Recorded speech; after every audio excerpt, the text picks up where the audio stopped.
Welcome back. A major poll commissioned by the Herald Sun has revealed most Victorians want those who are fully vaccinated to be exempt from COVID restrictions during future outbreaks. 70% think that once protected, they should be given greater freedoms, while 75% of Victorians want lockdowns and border closures to come to an end once everyone has been given the opportunity to get the jab, regardless of how many people actually receive it. It's a hot topic on Sunrise this morning. For their take, I'm joined by Justice Party leader and former Senator Darren Hinch and broadcaster Ben Davis. Morning, gents. Darren, is it feasible to give those who have been fully vaccinated greater freedoms? Well, I'm due for my second shot next week, so that would make me one of the exempt people, but I think no. It'd be very hard to enforce, but also, wasn't it the Prime Minister who said last year, we're all in this together, and that's the way we must be. It's a problem for everybody. I hope there's never another lockdown, but if there is, I'd go along with it. Ben, if people have fronted up and had their jab, should they be given a better deal, so to speak? Yeah, no, they should. And sorry, Darren, I can't agree with you here. I mean, I know this poll is about Victorians, but I reckon most of Australia would agree with this. The fact that we need incentives to move forward. We need to show that if we're getting the vaccine, that there is light at the end of the tunnel, that there is going to be a consequence, and a good one, for making sure that we're all protected, we're all safe. We need to get smarter about this. We've just seen the latest economic figures about lockdowns and what's that done in Victoria. So we need to make sure that the country doesn't stop, or states don't stop, cities don't stop because of a few who choose not to get vaccinated. I know policing could be difficult, but I think that incentive needs to be there, and we need to have more freedoms once we get the shot. Yeah, we've just seen Madison Square Garden overnight. The Foo Fighters, you couldn't get in unless you had the jab. Will it be things like that? I'd happily carry a vaccine passport, and I think the time could come in Australia where shops could be able to say to people, you haven't got a vaccine card, you're not coming in. That could be the way it works. But I just think we are all in this together, and I think it'd be almost impossible to police. Who would know who had it, unless you had it stamped on your forehead, who would know what? You have a passport. Yeah, but what we should be doing is telling your family and your friends and everybody, get vaccinated. Ben, get the message out there. What about people who, most people can have the jab. We know lots of people are hesitant. Ben, what about the people who genuinely can't have it?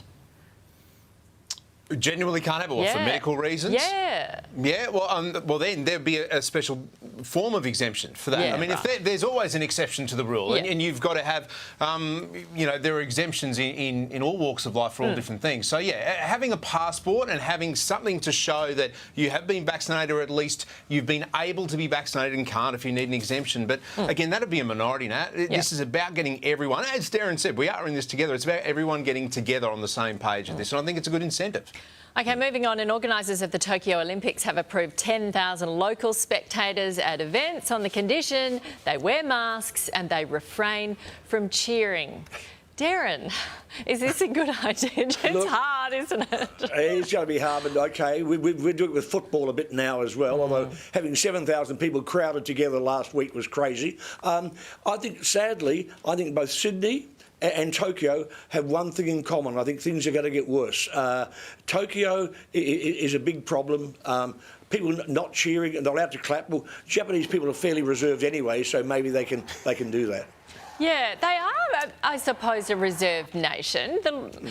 We're lucky we're having it, Ben, aren't we? IOC President Thomas Bach also said well above 80% of those in the Olympic Village will be vaccinated. Are you surprised it doesn't have to be 100%? Actually, I am. I am surprised about that. I mean, if they're wanting to make these games happen, make sure that all athletes, all media, all staff, all support crews are vaccinated. I'm sure they can do that within the hub. If you can't get vaccinated in your own country, you just arrive a little bit earlier in your 14-day quarantine, get the jab.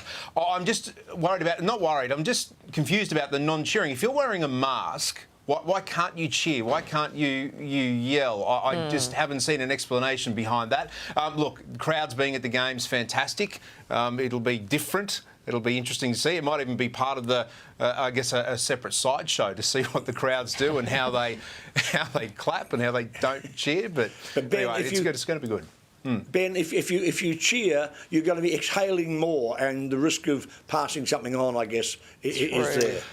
Yeah, and that was my thought. But then if you're wearing the mask, doesn't that reduce that risk? And it's yeah. Anyway, you know what? It's not about the explained. crowds. It's about the athletes. We're just going to have to focus on that, I think, aren't we? Now, there are growing concerns over screenagers. Teens who are spending a third of their lives in front of TVs, computers and smartphones. Experts say they should actually be spending more of their time outside in nature. Ben, this seems like a no-brainer, but they're actually doing studies on this now.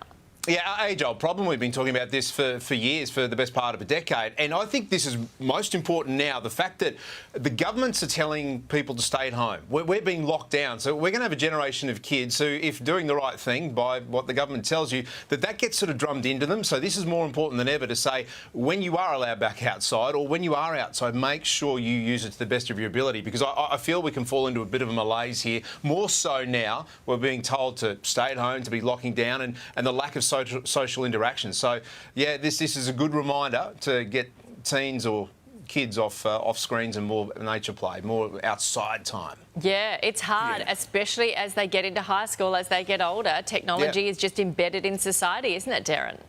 Well, look, I'm showing my age here, but when we were kids, after school, all weekend, every daylight hour, you're outside, you're running, you're playing, you're chasing, you're playing games, you're doing all that sort of stuff. You only went home when your stomach told you it was time to eat.